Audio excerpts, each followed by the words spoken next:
They banned me from the family wedding, so I stole the spotlight in the most savage way. Everyone in the family got an invitation, cousins, second cousins, people I hadn't seen in years. Everyone, except me. My cousin was getting married in a big fancy vineyard ceremony. And when I asked my aunt, her mother, why I was the only one left out, she looked me dead in the eye and said, "Don't make this about you." So I didn't. Instead, I made it about something bigger. 3 weeks later, I hosted my own seaside ceremony. No groom, no drama.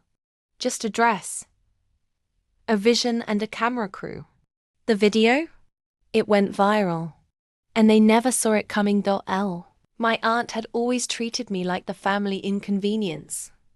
Too opinionated. Too ambitious. Not wife material, like my cousin, who'd married a lawyer with a country club membership.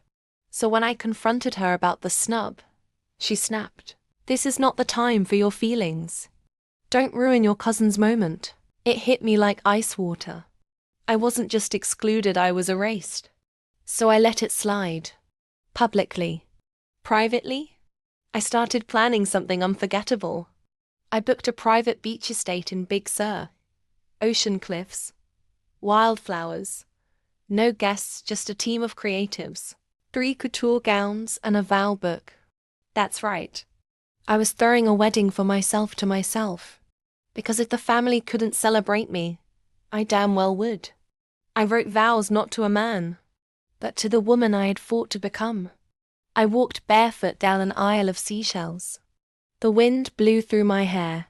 A string quartet played Lana Del Rey. I said, "I do to me, to healing, to growth, to never begging for a seat at anyone's table ever again."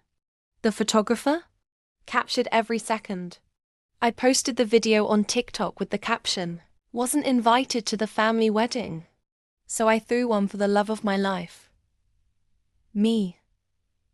Hashtag self-love ceremony. In 48 hours, it hit 3.1 million views. Every comment said the same thing. "This is the energy I'm bringing into my 30s. I've never wanted to marry myself until now. Who needs toxic family when you've got a shoreline and a silk gown?" News outlets picked it up. I did interviews. I got invited to speak at a women's empowerment retreat in Greece. Then I got a DM from someone unexpected. My cousin. She apologized. Said she hadn't known I was intentionally excluded, that her mom wanted the guest list curated, and called me a distraction. Turns out, she'd looked up to me her whole life. She was just too afraid to challenge her mom. But after my video, she left the country club life and launched a travel brand for solo female travelers. Her first sponsored retreat, booked at the same beach estate I got married to myself on. We partnered on it. Together. That's the real plot twist. I didn't just get revenge. I broke the cycle. Subscribe now for more epic stories of revenge, self-love, and rewriting your own narrative. Because when they won't make space for you, you make a scene.